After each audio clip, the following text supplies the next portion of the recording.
Sama membuka Alkitab kita dari Kisah Para Rasul pasal yang ke-19. Mari kita membaca Kisah Para Rasul pasal yang ke-19.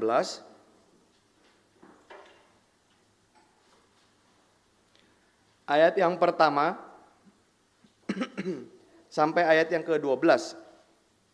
Kisah Para Rasul 19, ayat yang pertama sampai ayat yang ke-12.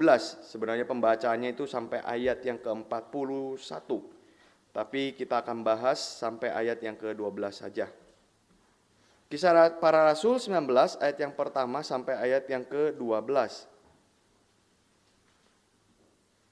Demikian firman Tuhan, yang laki-laki baca ayat yang pertama, perempuan ayat yang kedua. Demikian sampai ayat yang ke-12. 1, 2, 3, laki-laki. Ketika Paulus masih di Korintus, Paulus sudah menjelajah daerah-daerah pedalaman dan tiba di Efesus. Di situ didapatinya beberapa orang murid. Katanya,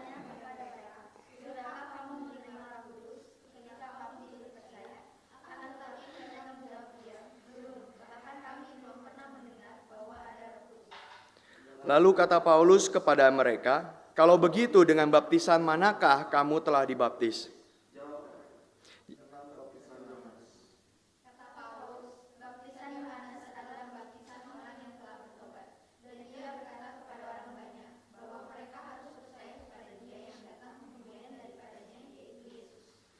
Ketika mendengar hal itu, mereka memberi diri mereka dibaptis dalam nama Tuhan Yesus.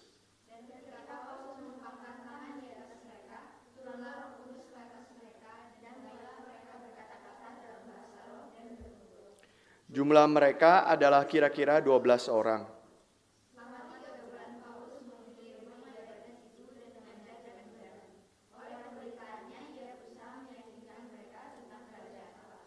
Tetapi ada beberapa orang yang tegar hatinya, mereka tidak mau diyakinkan, malahan mengumpat jalan Tuhan di depan banyak orang. Karena itu Paulus meninggalkan mereka dan memisahkan murid-muridnya dari mereka, dan setiap hari berbicara di ruang kuliah Tiranus.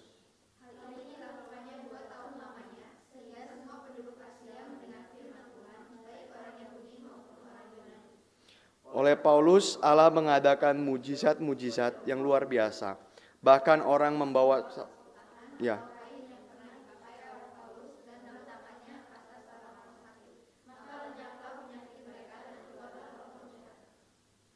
Oke, baik. Demikian firman Tuhan. Mari kita sekali lagi berdoa. Bapa di dalam kerajaan surga, kami bersyukur untuk anugerah yang Tuhan beri bagi kami, dan kami mohon kiranya Tuhan yang memimpin kami, supaya kami bisa sungguh-sungguh mengerti kebenaran firman Tuhan, dan kami bisa merenungkan apa yang Tuhan inginkan dalam hidup kami. Terima kasih Tuhan, terpujilah nama-Mu. Di dalam nama Tuhan Yesus Kristus kami berdoa. Amin. Ya, teman-teman sekalian, di zaman sekarang ketika kita bicara mengenai ketaatan, itu merupakan satu istilah yang agak sedikit dipandang negatif, agak sedikit dipandang tidak kurang baik ya, apalagi oleh anak-anak muda sekarang. Kenapa? Karena orang yang taat biasanya orang yang tidak bisa mengekspresikan dirinya. Orang yang taat biasanya adalah orang yang ikut-ikutan orang lain saja. Sedangkan dunia zaman saat ini itu mengajarkan satu istilah, yaitu YOLO, you only live once. Maka kamu harus menikmati hidupmu. Ngapain sih ikut-ikut aturan dari orang tua? Itu aturan yang kolot, itu aturan yang tidak baik. Kita mesti ekspresikan diri. Orang tua tidak mengerti posisi kita, guru tidak mengerti posisi kita, maka kita terus coba untuk mengekspresikan diri. Coba pakai cara ini, coba pakai cara itu. Kita coba melihat dan mengikuti banyak sekali hal-hal yang lain yang tidak ikut terhadap tradisi-tradisi atau ajaran dari orang tua. Bahkan kita pun melupakan tradisi-tradisi yang ada.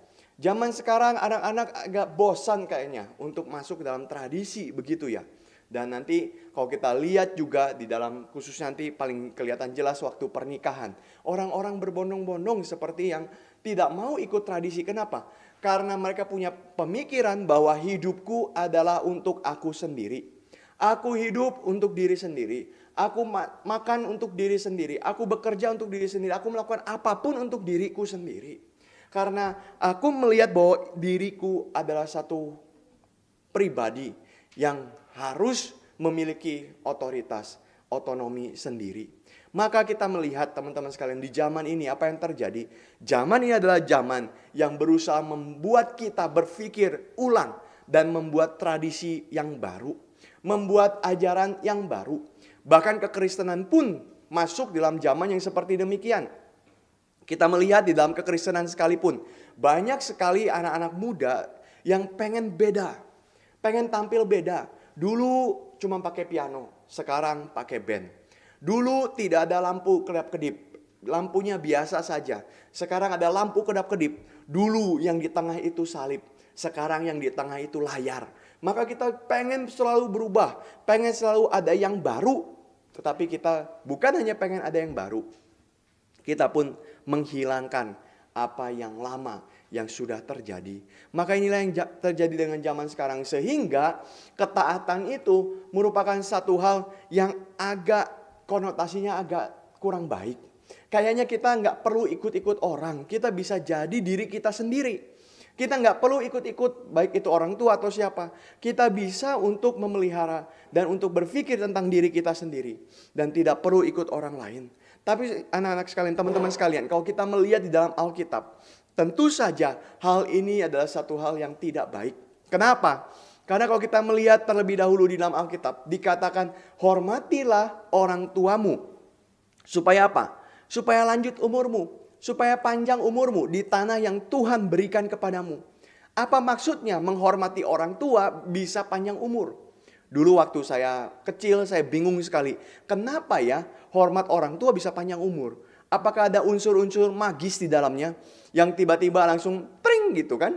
Apalagi cerita-cerita dari dewa-dewa Tiongkok kuno itu kan sepertinya ada unsur-unsur seperti itu ya. Kalau kamu taat begini, nanti akan terjadi ini. Gimana caranya A dengan B itu bisa berkaitan? Gak tahu, pokoknya tiba-tiba terjadi saja. Jadi sudah taat, nanti dewa akan berkati. Sudah ini, lakukan ini, dewa akan kasih ini dan sebagainya. Maka dulu saya berpikir, hormati orang tua berarti apa? Oh, kalau saya menghormati papa mama, saya mengasihi mereka, nanti Tuhan tiba-tiba akan tambahkan umur kita. Tapi kalau kita kurang ajar, kita bandel sama orang tua, maka Tuhan tidak akan tambahkan umur kita. Mungkin diperpendek umurnya. Jadi orang-orang yang kurang ajar sama orang tuanya, hidupnya gak lama begitu ya. Tapi kalau kita lihat lagi, apakah betul itu yang Tuhan katakan? Karena kalau kita lihat, ada nggak orang yang kurang ngajar sama orang tua, hidupnya bisa panjang? Sangat mungkin ada. Ada nggak orang yang taat sama orang tua, hidupnya pendek? Sangat mungkin ada. Maka apa artinya panjang umurmu ini maksudnya apa? Di sini panjang umurmu bukan bicara tentang umurmu 100, 110 begitu ya, panjang sekali umurnya. Tidak, tetapi di sini bicara tentang ketaatan. Kenapa? Karena waktu kita taat, kita dapat bijaksana orang tua. Ingat ini ya, ketika dunia mengatakan saya mesti hidup sesuai dengan apa yang saya ketahui sendiri, sesuai dengan apa yang saya inginkan sendiri. Pertanyaannya adalah seberapa besar bijaksana kita? Maka kita bisa hidup seperti itu.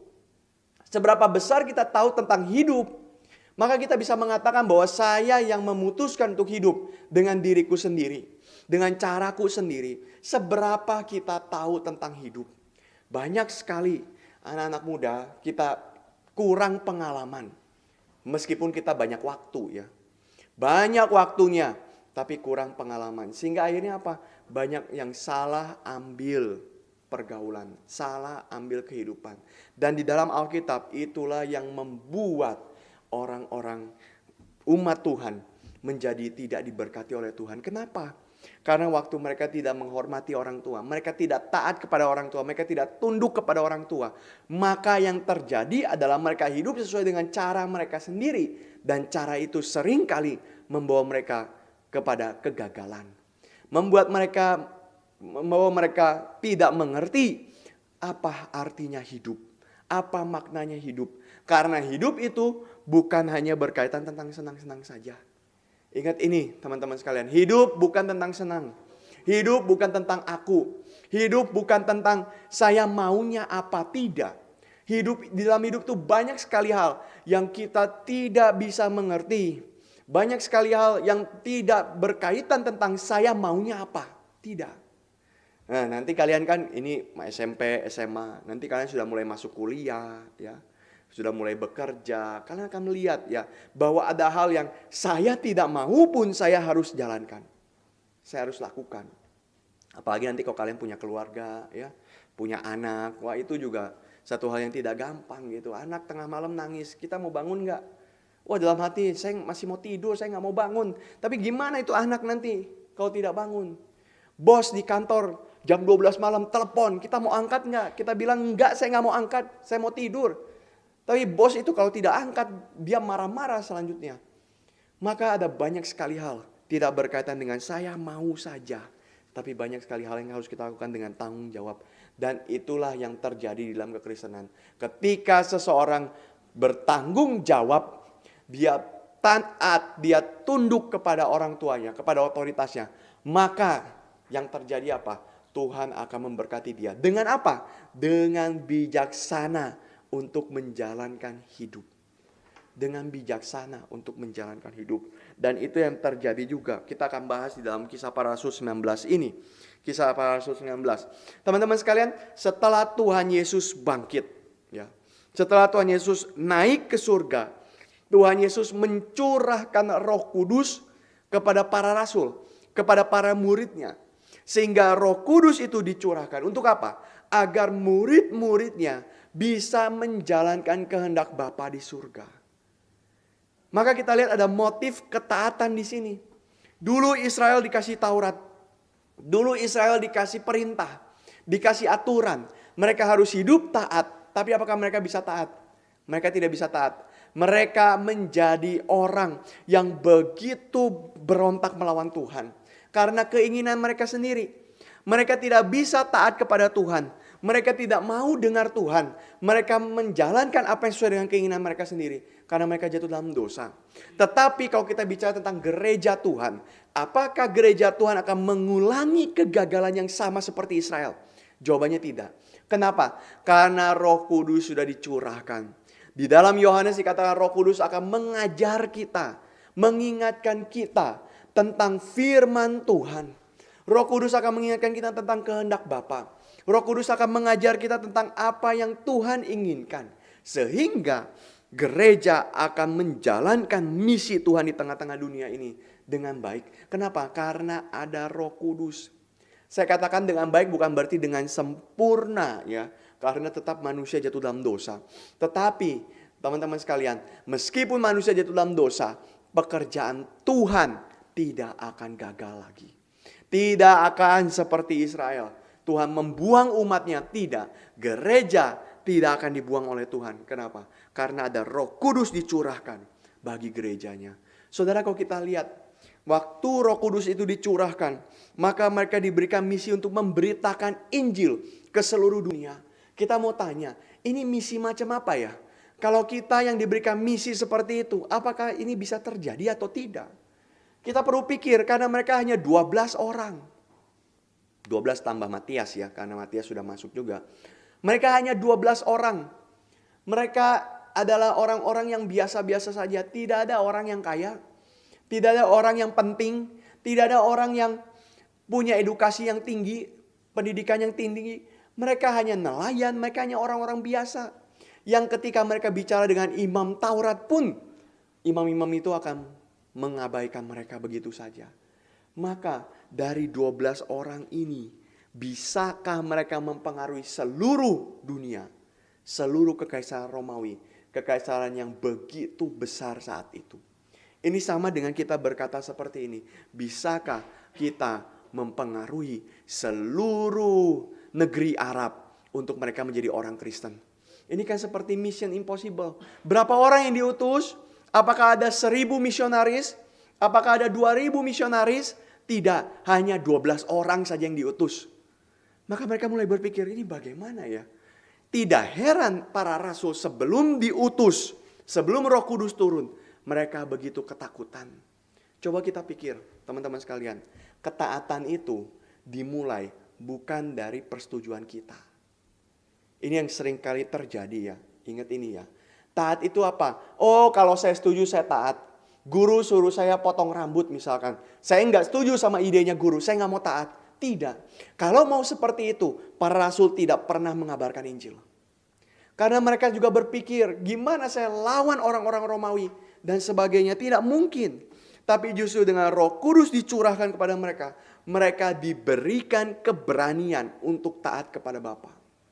Dan keberanian itu yang membuat para rasul tersebar.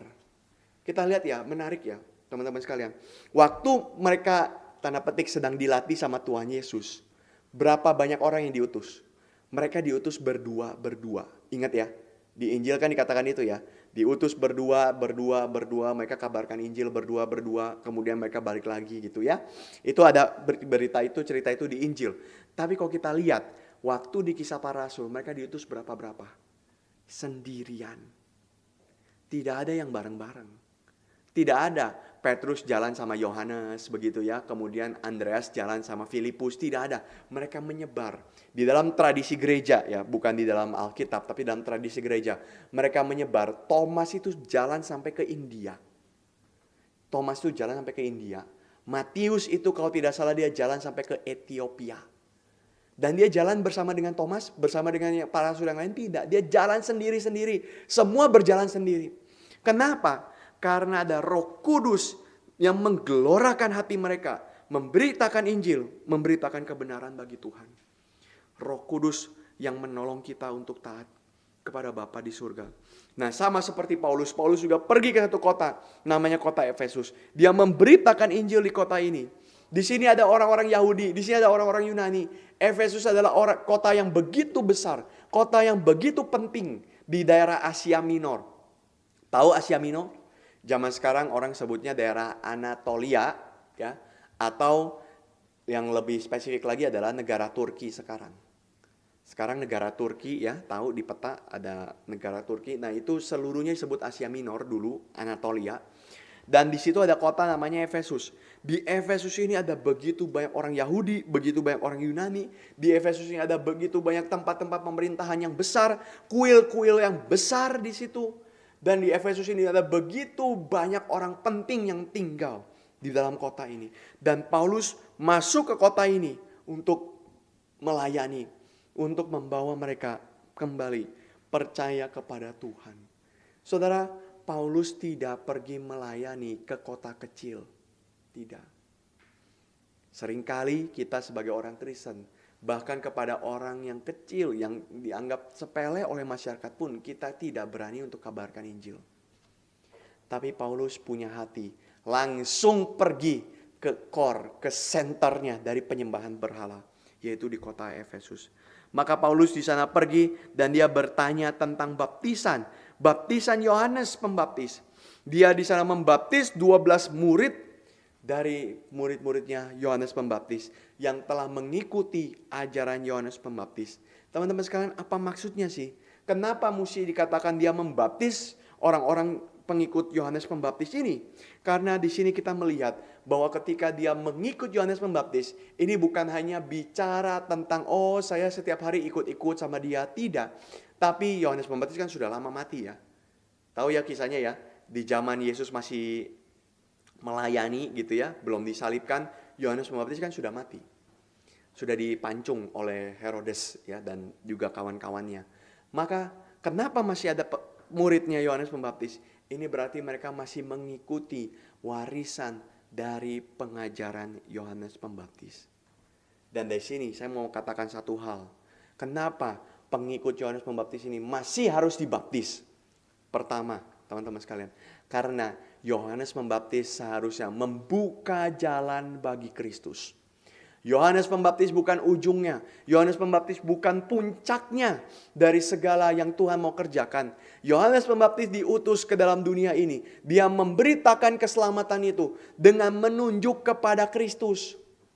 Kalau kita melihat ada satu lukisan yang begitu besar ya, kalau tidak salah dari Matthias Grunewald, kalau tidak salah lukisan itu. Kalian bisa cari ya, The Crucifixion of Christ. Tuhan Yesus sedang tersalib.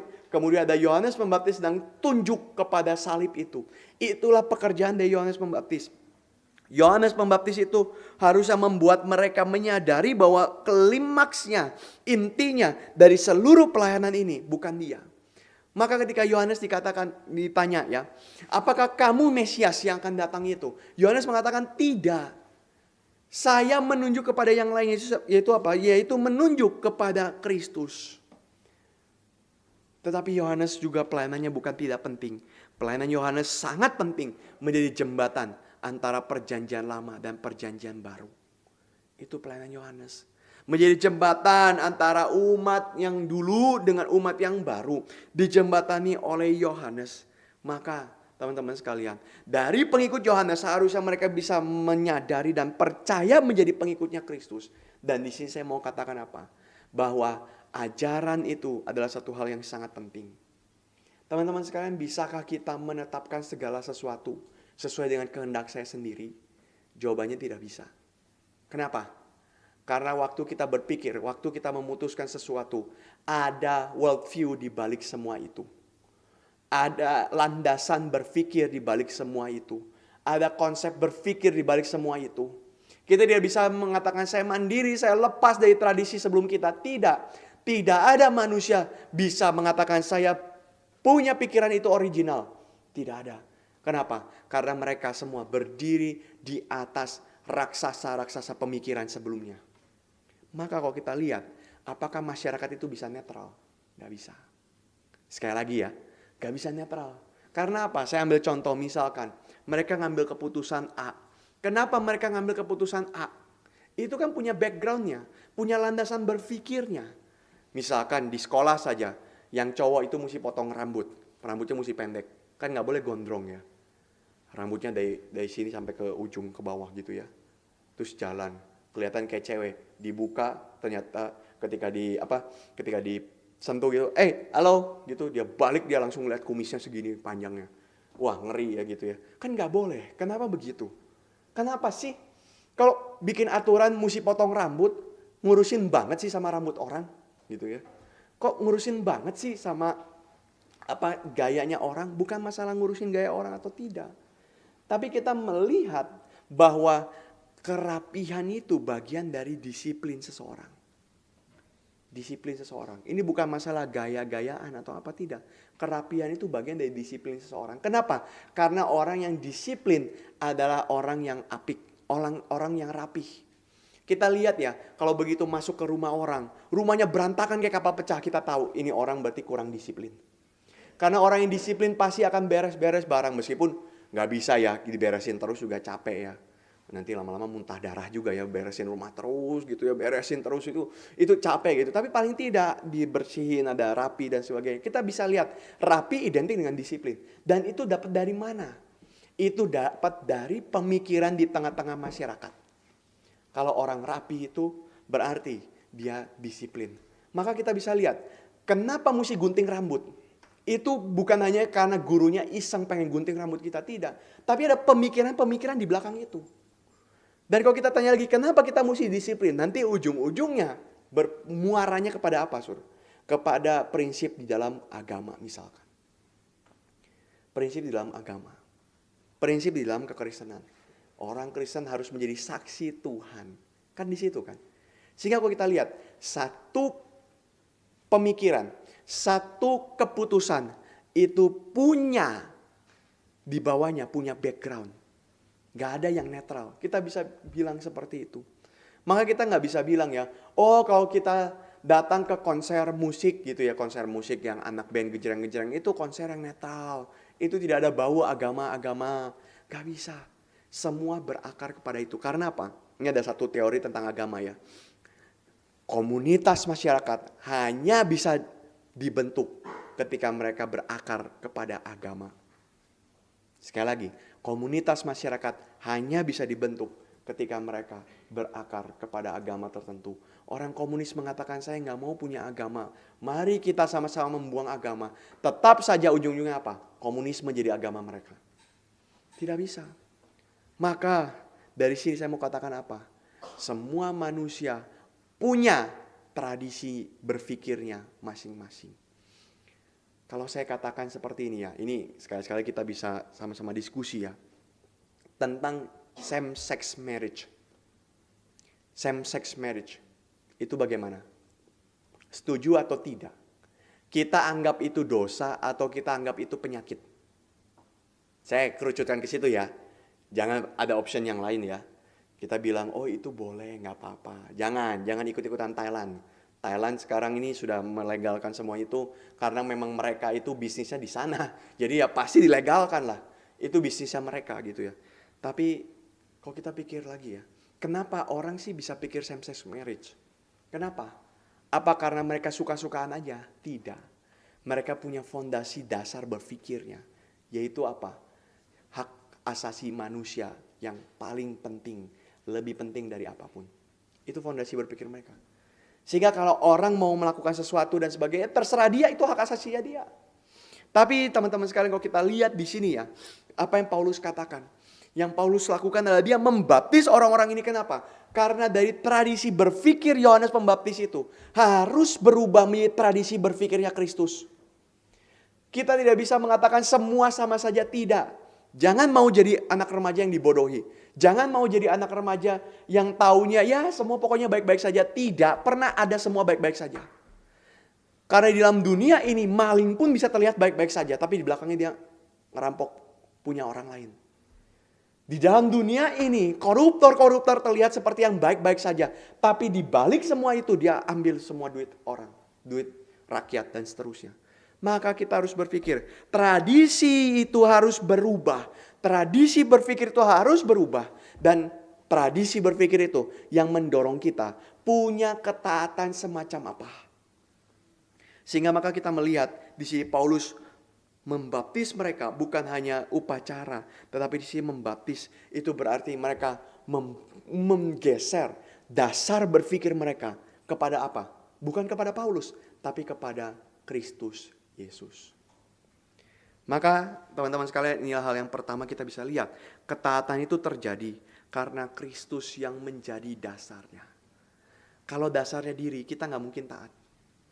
Karena kalau dasarnya diri, kita akan timbang-timbang untung ruginya. Kita akan timbang-timbang untung ruginya. Saya kasih persembahan kepada Tuhan. Saya akan timbang-timbang untung ruginya berapa.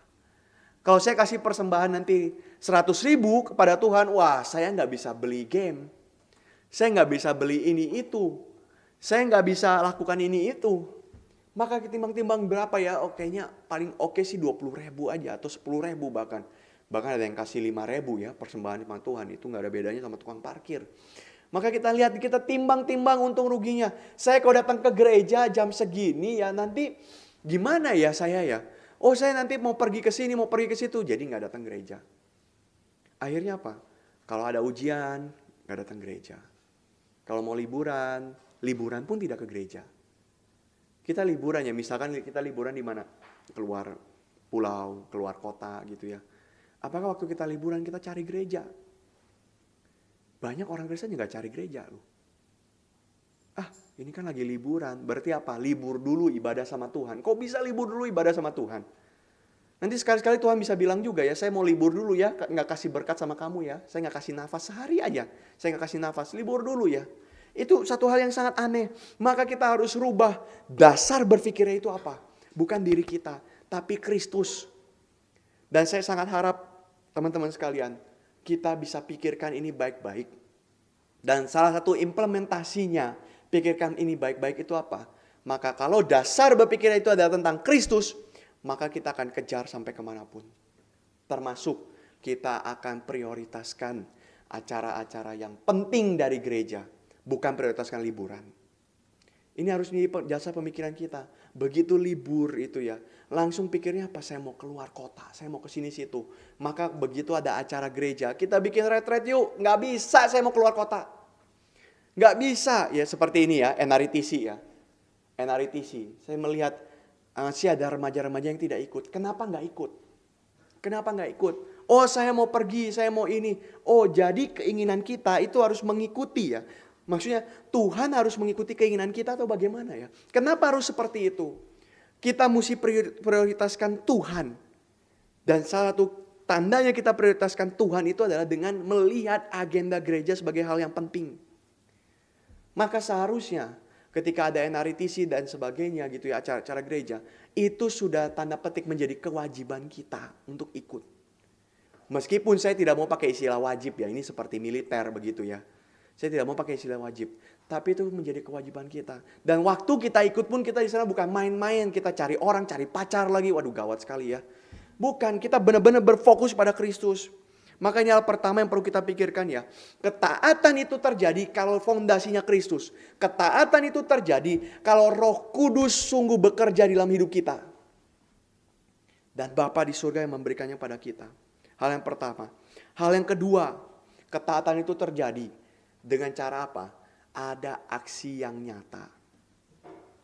Saya tidak mau ya kita membiasakan diri menjadi orang Kristen omong kosong. Jangan. Ya. Orang Kristen omong kosong itu apa? Orang Kristen yang mengatakan saya cinta Tuhan, saya percaya Tuhan.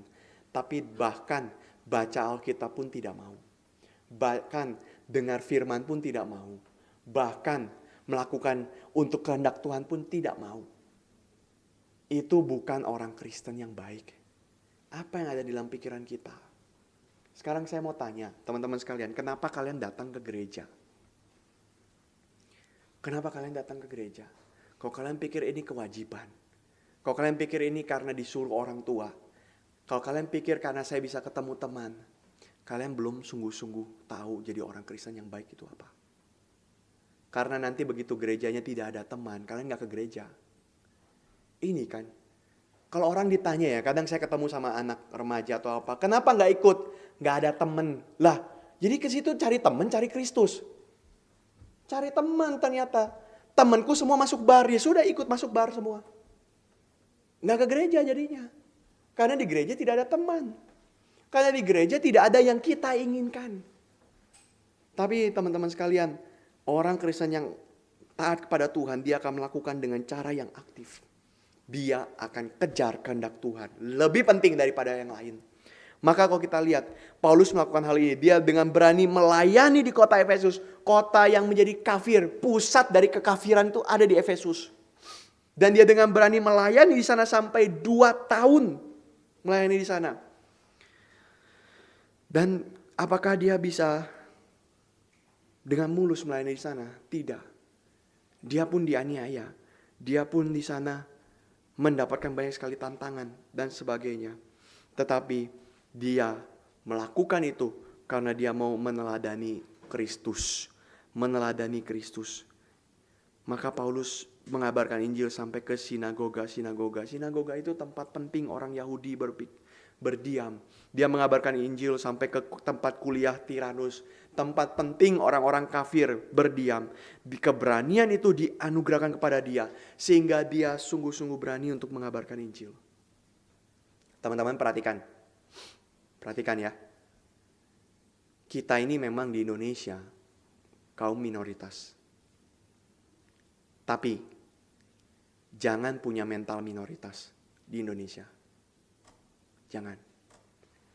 Kalau orang Kristen sendiri punya mental minoritas, maka kekristenan ini akan habis dalam 10-20 tahun ke depan. Ingat itu. Kekristenan ini akan habis dalam 10-20 tahun ke depan. Kita minoritas, ikut aja lah. Terserah orang Islam mau bikin aturan apa, ikut aja. Terserah orang Islam mau jadi pemimpin atau bagaimana, kita ikut aja. Tidak. Orang Kristen di Indonesia memang jumlah lebih kecil daripada orang Muslim. Dan juga ya kelompok-kelompok lain, kita minoritas gitu ya. Tetapi punya jiwa, jangan minoritas. Punya jiwa, jangan minder. Kenapa? Karena Tuhan kita adalah Tuhan pencipta langit dan bumi. Tuhan kita bukan hanya Tuhannya orang Kristen. Tuhan kita adalah Tuhan daripada langit dan bumi ini. Maka ini harus menjadi mentalitas kita. Ini harus menjadi perjuangan kita. Untuk apa? Untuk berjuang menginginkan hal yang besar bagi pekerjaan Tuhan. Ingat ini ya. Cita-cita orang Kristen itu bukan cita-cita yang kecil. Cita-cita orang Kristen harus cita-cita yang besar untuk apa? Bukan untuk diri, bukan supaya kaya, tapi buat Tuhan. Demi Tuhan dipermuliakan, engkau harus punya impian yang besar. Maka ini menjadi tugas kita semua. Jadi PR kita semua. Khususnya ya, PR dari para pengurus. Pengurus ini remaja ya. Dengar baik-baik ya, pengurus remaja. Kalian sebagai pengurus, berarti tugasnya apa? Mengurus ya. Mengurus berarti apa? Mesti pikir ke depan. Harus bagaimana. Dan kita kalau sudah dalam beberapa bulan ke depan, kita sudah 1 tahun di gereja ini dan sebagainya, kita nggak bisa jumlah hanya segini terus. Coba pikir, gimana caranya ya supaya bisa datang orang? Gimana caranya supaya bisa dapat, bisa tambah orang? Gimana caranya supaya kita bisa bertumbuh sama-sama? Jumlah tidak boleh terus segini. Kita harus terus maju, kita harus terus berpikir besar. Dan dari pemikiran yang besar, kerelaan untuk berpikir besar itu, disitulah kita menunjukkan ketaatan kita kepada Tuhan. Kenapa? Karena kita tidak melihat Tuhan kita kecil, tapi kita melihat Tuhan kita besar. Maka kita mau lakukan hal yang besar untuk Tuhan kita. Dan apakah itu hal yang mudah? Tidak. Sulit. Tapi itulah tempat di mana kita bisa berjuang buat Tuhan. Dan Tuhan akan memberkati kita. Memberkati kita. Dengan segala hal yang kita lakukan di hadapan Tuhan. Maka ini hal yang kedua, teman-teman sekalian. Ketika kita taat, berarti apa? Berarti kita rela berjuang mengutamakan kepentingan Tuhan, dan kita rela juga untuk bersaksi bagi Tuhan, mencari hal yang besar buat Tuhan. Coba pikir, cita-citamu mau jadi apa? Cita-citamu itu bagaimana bisa mempermuliakan Tuhan? Pikir ini baik-baik. Semakin hari semakin mempermuliakan Tuhan. Semakin hari semakin terus bekerja buat Tuhan. Kemuliaan bagi nama Tuhan saja. Kita mesti pikir itu baik-baik. Yang terakhir kita lihat ya. Setelah Paulus pergi dari tempat itu, maka dikatakan ada banyak sekali mujizat ya. Ada banyak sekali mujizat yang dilakukan di situ. Dan kenapa dikatakan banyak sekali mujizat? Karena ini merupakan simbol bagaimana pelayanan Tuhan tidak pernah berhenti sia-sia. Ketika seorang sudah berhenti melayani, kita secara ketaatan kepada Tuhan, kita berhenti sampai umur kita berapa. Kita cukup berhenti sampai situ. Tetapi apakah berarti pelayanan itu sia-sia? Tidak. Kalau kita lihat ya, apa yang dilakukan oleh Paulus di Efesus, dikatakan apa? Mempengaruhi seluruh Asia. Penduduk Asia. Ini Asia bukan sampai ke China, ke Jepang. Enggak, bukan itu ya. Tapi yang dimaksud Asia itu. Seluruh daerah Turki itu. Dari satu orang dengan gigih melakukan ketaatan di hadapan Tuhan, sampai seluruh Asia itu dipengaruhi. Maka kita lihat ya, ini satu-satunya hal yang anomali di dalam dunia ini. Kenapa anomali? Karena pikir seperti ini. Saya kemarin baru diskusi sama seseorang juga. Dia percaya ya, orang ini percaya, salah satu pemuda. Orang ini percaya untuk melakukan hal besar itu mesti ada riot. Mesti ada riot. Tahu riot? Riot tahu? Pemberontakan, demo besar-besaran. Seluruh rakyat turun ke jalan seperti Persib kemarin ya. Itu udah setengah-setengah riot itu Persib itu. Itu benar-benar kacau sekali. Jangan ikut-ikutan ya. Kalian kalau dukung sesuatu, dukung jangan hanya pakai hati, dukung pakai otak juga ya. Jadi jangan ikut-ikutan seperti mereka. Mereka itu apa yang mereka lakukan? Semua fasilitas publik kota Bandung dihancurkan sama mereka. Lihat saja jalan-jalan semua jadi lulu lantah, gak karu-karuan. Nih kota kayak habis perang. Kayak habis selesai perang. Padahal katanya menang. Menang kok ngancurin kota sendiri. Itu kalau kita ngomongin itu benar-benar ini lebih baik sudah bubarkan saja gitu ya. Gak perlu ada. Tapi kalau kita lihat ya, sesuatu yang besar itu terjadi dengan riot. Sehingga apa? Ini tanpa sadar masuk dalam pikiran kita. Sehingga apa? Kita berpikir apa? Kalau kita adalah agama yang mengajarkan cinta kasih, maka kita tidak pernah mungkin untuk memperbaiki Indonesia. Paham maksudnya? Kalau kita adalah agama yang mengajarkan cinta kasih saja, dan di gereja pun selalu kan bilangnya, kalau orang tabok kamu kasih pipi satu lagi, kan? Begitu. Kalau orang ngerampas kasih lagi sama dia jubah yang lain gitu kan? Kalau kita hanya bicara tentang itu, kita tidak akan pernah bisa untuk merubah Indonesia. Dan keputusasaan untuk merubah Indonesia itu membuat kita akhirnya apa? Apatis sama negara ini. Apatis. Kemarin kita bicara tentang nasionalisme di pemuda ya. Nasionalisme itu satu hal yang sangat susah ya. Nasionalisme itu sangat susah. Sangat aneh. Sangat susah untuk dilakukan oleh anak muda, apalagi sekarang bau-bau ke Korea-Koreaan gitu ya. Jangan-jangan ya, kalau di Korea ada wajib militer, memang ada di Korea wajib militer. Kita lebih rela untuk perang bela Korea daripada bela Indonesia. Ini anak muda sekarang. Kayaknya apa-apa semua Korea gitu ya. Apa-apa semua Jepang. Jepang udah gak terlalu ya, dulu sih awal-awal masih Jepang. Tapi sekarang udah geser ke Korea, nanti geser lagi kemana? Ujung-ujungnya geser terus negara-negara pindah gitu ya. Asal jangan sampai ketemu Thailand aja ya, wah itu gawat itu ya. Tradisi-tradisi yang ada di situ gitu ya. Bukan tradisi yang baik ya, tradisi yang buruk yang ada di sana gitu. Maka kita lihat, kalau bicara seperti itu, apakah anak muda mencintai Indonesia? Tidak.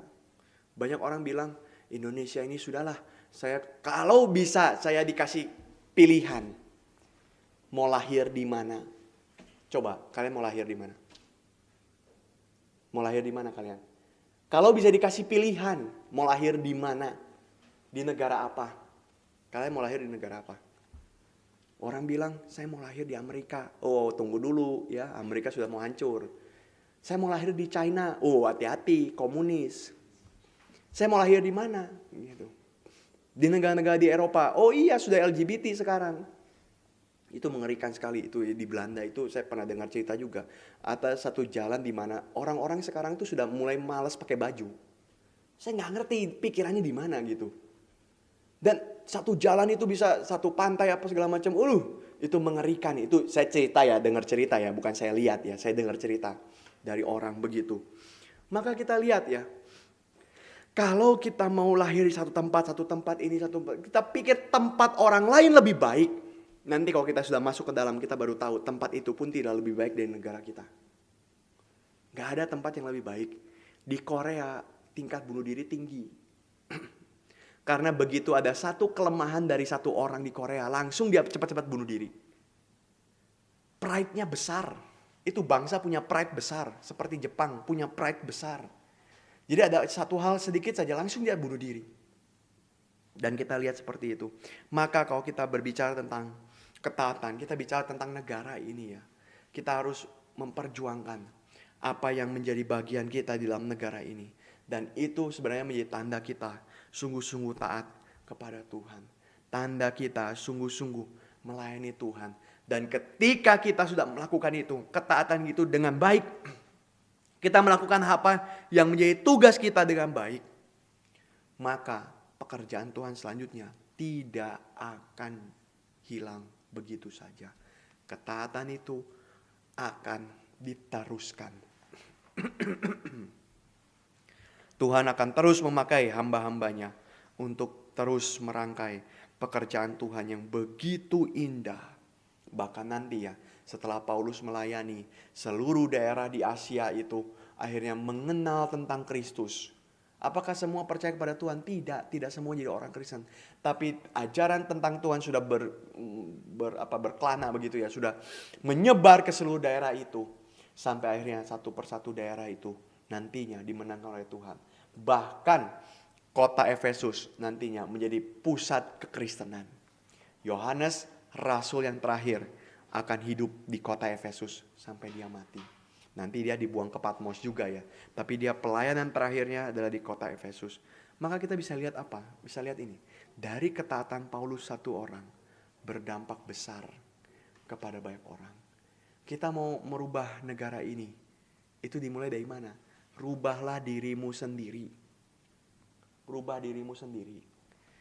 Kalau kita mau merubah negara ini, kita mau menjadikan Indonesia menjadi negara Kristen dan sebagainya. Kalau kita sendiri dengar khotbah, main-main, bercanda, ngobrol sana sini, mainin HP, ya. Saya mulai pikir kita setelah ini tidak boleh pegang HP sama sekali, ya. Masuk ke tempat ini tidak boleh pegang HP sama sekali. Kenapa? Satu, detox untuk kalian juga, detox. Tapi yang lain yang paling penting itu adalah fokus. Fokus kita ke gadget. Fokus kita udah bukan Tuhan.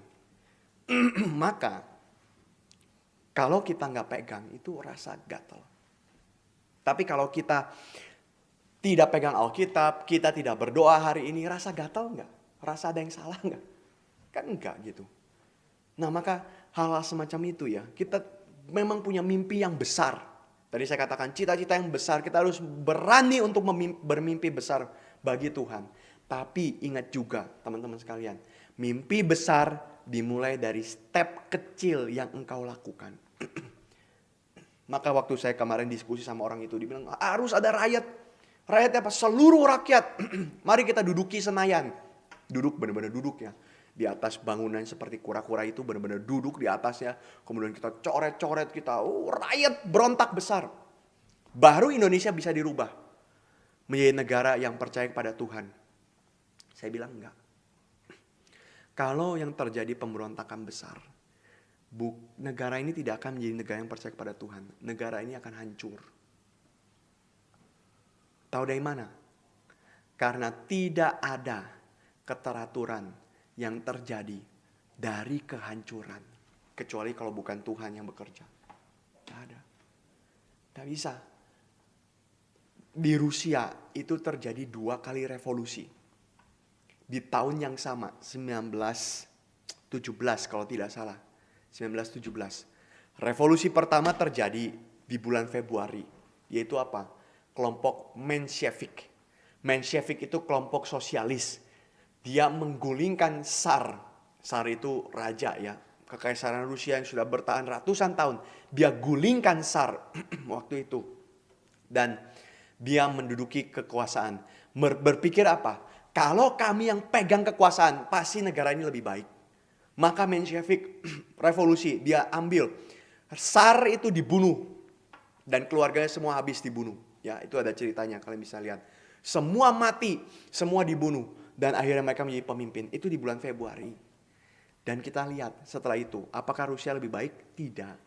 Setelah itu apa yang terjadi? Di bulan Oktober langsung revolusi lagi. Revolusi apa? Bolshevik. Revolusi Bolshevik itu orang-orang komunis. Mereka bangkit, mereka rebut. Ini Vladimir Lenin yang menjadi pemimpinnya. Maka dia rebut semua revolusi. Dia berpikir kalau ada revolusi seperti ini pasti kita bisa buat yang baik. Apakah betul dia buat yang lebih baik? Tidak juga. Hancur semua satu persatu. Waktu komunis memimpin, maka negara-negara itu mulai ya, mereka dipimpin oleh Lenin, kemudian dipimpin oleh Stalin ya. Man of Steel, artinya Stalin itu. Jadi dia dipimpin oleh orang-orang itu. Apakah Rusia bisa lebih baik? Tidak. Buktinya apa? Perkembangan Rusia dengan negara-negara barat begitu jauh berbeda. Sampai akhirnya ada konflik Jerman Barat, Jerman Timur. Kenapa bisa begitu? Karena Jerman Timur dipegang sama Rusia. Tidak berkembang. Jerman Barat dipegang sama negara-negara barat. Berkembang besar. Sehingga apa? Rakyat itu tidak memberikan satu solusi. Di dalam reformasi gereja, justru karena mereka rakyat, ingat ini ya, justru karena ada orang-orang seperti Andreas Karlstadt, Thomas Müntzer, ada orang-orang seperti Anabaptis, justru reformasi diperhambat oleh mereka. Dihambat oleh mereka. Tapi ini pemikirannya dunia. Ini pemikiran Machiavelli. Niccolo Machiavelli. Saya ngomong banyak orang ya, kalian cari sendiri ya. Anak muda harus berani cari ilmu pengetahuan. Berani terus gali ilmu pengetahuan. Supaya apa? Supaya kalian bisa dipakai oleh Tuhan, diberkati oleh Tuhan. Jangan hanya taunya game. Kalau game hafal. Karakternya ini, bintangnya ini, caranya begini, harus begini, semua hafal. Tapi game itu tidak memberikan sumbangsi apapun untuk kau hidup. Engkau tahu orang-orang seperti itu, karakter seperti itu apa? Games itu memang dicipta hanya untuk kepuasan orang main. Setelah itu tidak ada yang lain.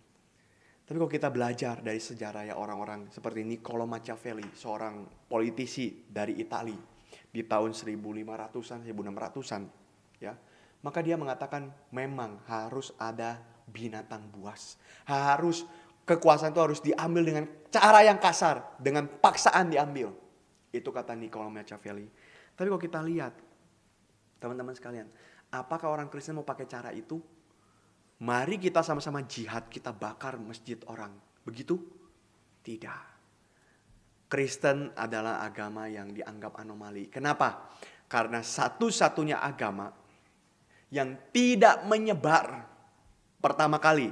Tidak menyebar pertama kali dengan cara kekerasan. Itu adalah Kristen. Tapi justru ini agama dari orang-orang yang diperbudak, dihina, dibunuh, dilecehkan, dimatikan, disiksa dan sebagainya.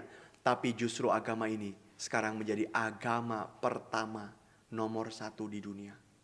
Secara jumlah ya, secara jumlah. Maka kita lihat ada dampak yang besar. Dimulai dari mana? Dari orang-orang yang setia, yang taat kepada Tuhan. Dan itulah yang harus terjadi kepada kita. Maka kita bicara tentang 3 hal apa yang dilakukan oleh Paulus hari ini. Pertama, ketaatan kita hanya bisa terjadi kalau kita punya dasar dalam Kristus dan di mana Roh Kudus yang menolong kita untuk taat. Yang kedua adalah ketaatan kita itu terjadi karena kita aksi nyata di hadapan Tuhan, berpikir besar untuk kemuliaan Tuhan, mengejar hal-hal penting bagi Tuhan, mengutamakan Tuhan. Maka itulah wujud dari ketaatan kita. Yang ketiga, ketaatan itu akan berdampak besar di dalam kehidupan kita, bahkan melampaui hidup kita. Orang-orang yang setia kepada Tuhan itu akan dipakai oleh Tuhan untuk generasi-generasi selanjutnya. Maka kita lihat, apakah ketaatan itu bicara tentang diri sendiri? Tidak. Apakah ketaatan itu hanya menyenangkan bagi diri sendiri? Tidak. Ketaatanmu sangat penting untuk banyak orang. Di gereja kalau engkau taat, kau sungguh-sungguh melayani Tuhan, ketika engkau sungguh-sungguh menjadi orang Kristen yang baik, maka itu menjadi teladan bagi banyak orang. Di rumah pun sama, di tempat-tempat lain sama. Bahkan ketika nanti engkau besar, kau punya keluarga, engkau akan turunkan iman yang sama. Anak-anak itu belajar dari orang tuanya. Banyak sekali anak-anak itu belajar dari orang tuanya, bukan dari orang luar.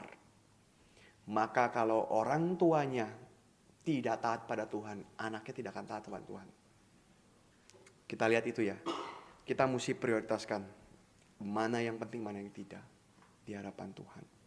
Sampai di sini saja, mari kita tutup dalam doa. Bapa di surga, kami bersyukur untuk anugerah yang Tuhan beri, dan kami mohon kiranya Tuhan yang terus memimpin, mempertumbuhkan kami untuk menjadi orang Kristen yang setia di hadapan Tuhan. Terima kasih Tuhan untuk anugerah-Mu. Di dalam nama Tuhan Yesus Kristus kami berdoa. Amin.